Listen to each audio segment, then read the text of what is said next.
Thank you for choosing this video to watch. A while ago, I made this stand, and I put a couple piezo elements on the back of it to provide sort of a stereo signal for when I played this tank drum. And the effect is kind of subtle, and it was pointed out to me that I might be able to put two bowls and separate that stereo signal so that it would be more pronounced. So I'll play this and give you an idea about what it sounds like now, and then I had an idea about making a stereo plank out of some wood that I just got. So first this.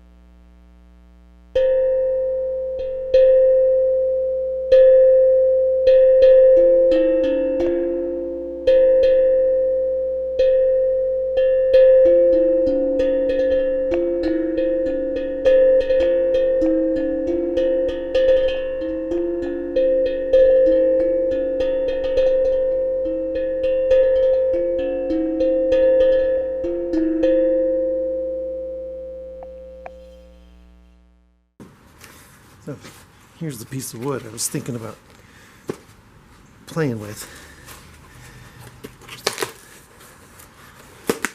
Ooh, just comes right off. This has got to be good for something. I'll keep this for later. All right.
Well, I glued on these piezo microphones and then did just a cursory little solder there to get them attached to these jack sockets, so I can attach them to my mixer and make sure that the sound I make on the other side will be picked up by these. Also, I rescued some rubber feet from the bottom of a tape deck and I screwed them on there. So let's see what we can do.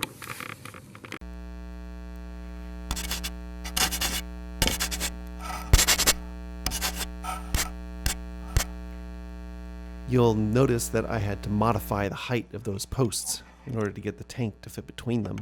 And even with my modifications, I found that the tank was knocking against one of the posts. So I had to take it off and do an additional modification. You'll see the results of that in a few seconds. I kept it in because it's kind of funny, and also because it made an interesting sound. I also have to recognize that there's a buzzing sound, and that is the grounding that I have yet to be able to conquer. So I'm still working on that, but in a few seconds you'll see what happens when you take a knife to a post in the presence of a fiber.